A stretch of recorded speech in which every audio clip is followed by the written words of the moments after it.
Hi guys, pasensya na kayo sa suot ko. Good evening. Actually, it's early in the morning. So, medyo nagutom ang beauty ko. Hindi kasi ako nag-dinner kanina pero early ako nag-cook ng food ko. So, ayun guys, maraming salamat sa pagla-likes and subscribe to my at Lilian Palamada.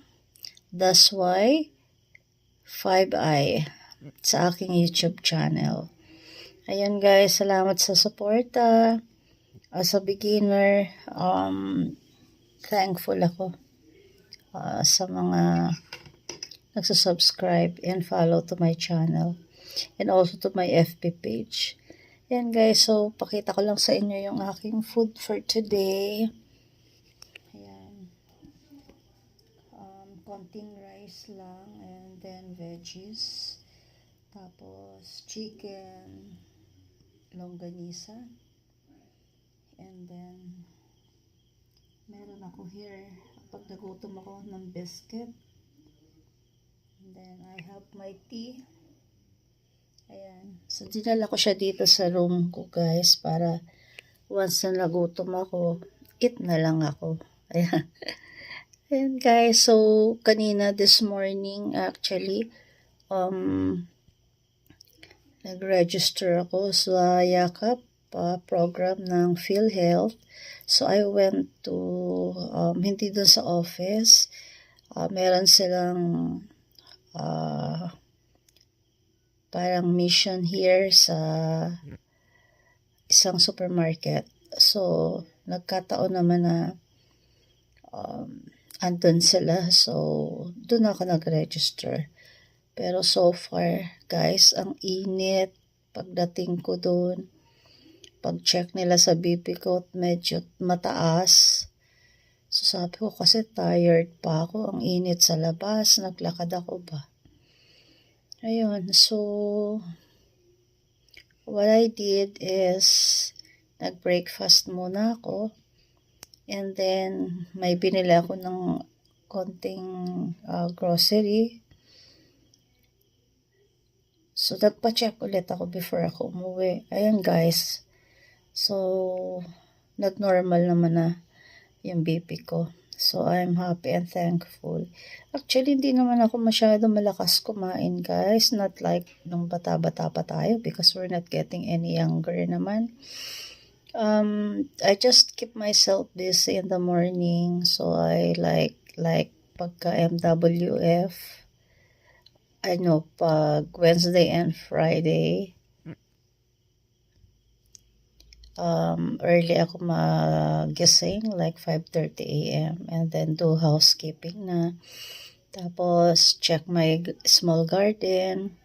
So yun guys, natutuwa ako kasi almost a month na ako hindi bumibili ng eggplants.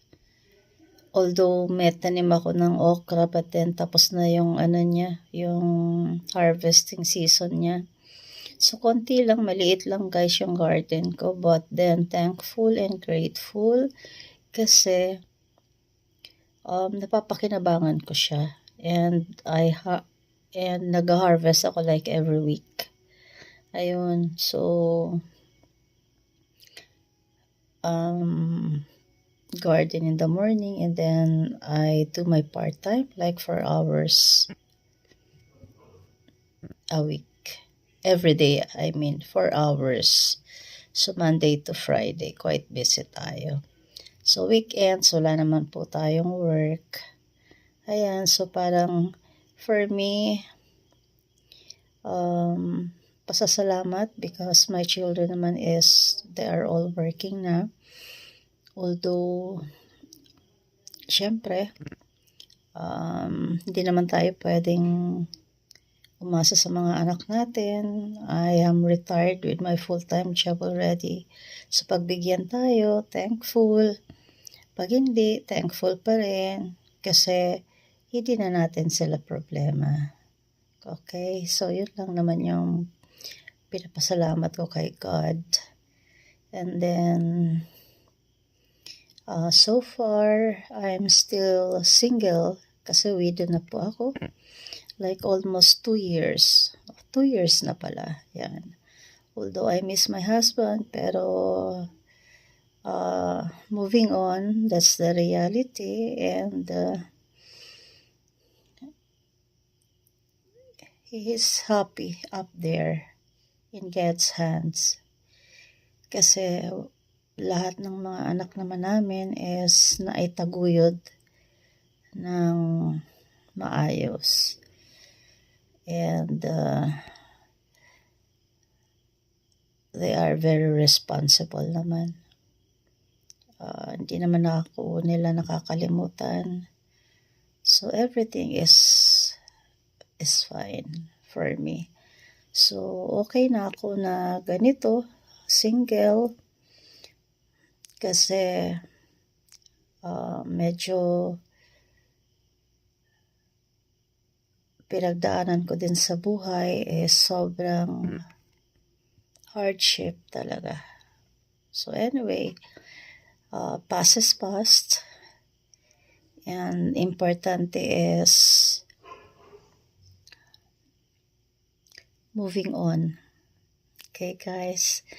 Alright, so yun lang. Ito yung ano ko, yung food ko. Yan. So, konting veggies ay nagluto ako ng early. So, nag-sleep ako ng early. Pagkagising ko ay para akong gutom. So, yun lang guys yung food ko for today. Konting ano lang naman yan, rice. And then later, I will drink tea instead of coffee. Ayan. So, maraming salamat guys. Don't forget to subscribe to my Lilian Padamada. Das 5i. Thank you so much. And also to my FB page. Alright, have a wonderful night guys. Bye for now. Thank you.